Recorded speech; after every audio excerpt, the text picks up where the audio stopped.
Avec une initiative spirituelle et sportive, partir à la Mecque en vélo depuis le Maroc. Une initiative de Jamal Abdeshafik qui nous a fait l'honneur d'être avec nous ce matin. Bonjour Jamal. Bonjour.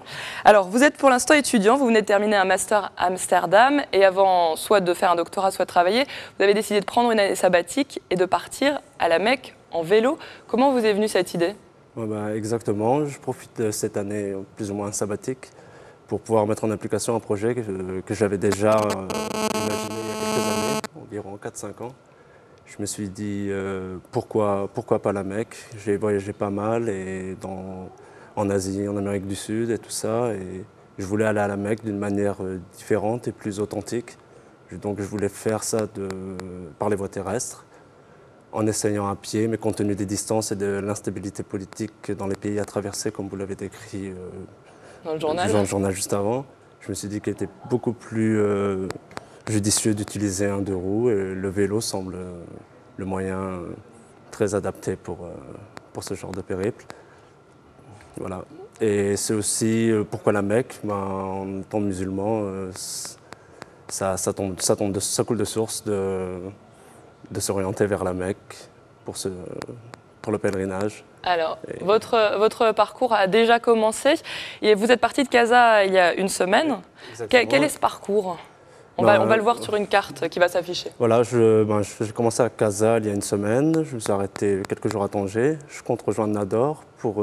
Afin d'aller en Algérie, j'ai décidé de prendre un bateau pour Almeria, pour revenir vers Oran, traverser l'Algérie, la Tunisie, éviter la Libye qui est la zone sombre, on va dire, du parcours, par les voies maritimes, atteindre Alexandrie en Égypte, passer par le Caire, rejoindre le Sinaï, monter vers la Jordanie, un petit passage à Jérusalem et Inch'Allah, je descendrai vers la Mecque dans environ 6 mois, je pense. 6 mois, oui, c'est un long périple. Ouais. Comment vous êtes préparé justement pour ce long périple ? Pas vraiment de préparation particulière. J'ai un peu fait du sport toute ma vie, et compte tenu du trajet qui comporte certains pays qui sont en période, on va dire, instable politiquement, je me suis préparé plus ou moins à faire un itinéraire qui soit le plus authentique, mais le plus sûr possible. Donc je me tenais un peu au courant de l'actualité et j'ai décidé Le plus dur, ça a été de se décider à partir, plus que la préparation. On voit d'ailleurs les images du début de votre périple, voilà, à l'écran. Ouais, avec une petite caméra embarquée, on essaye un peu de capturer ce qui se passe en route. Et est-ce que par cette initiative, vous espérez véhiculer un message ?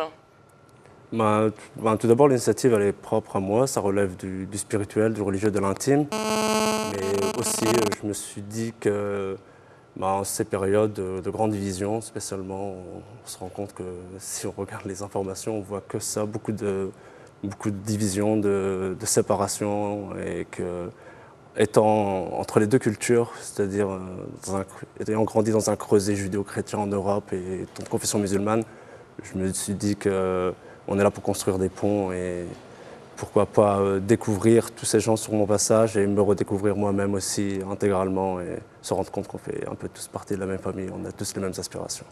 Merci beaucoup, Jamal Abdeshafik. On vous souhaite bon courage alors pour ce long périple. Merci à vous.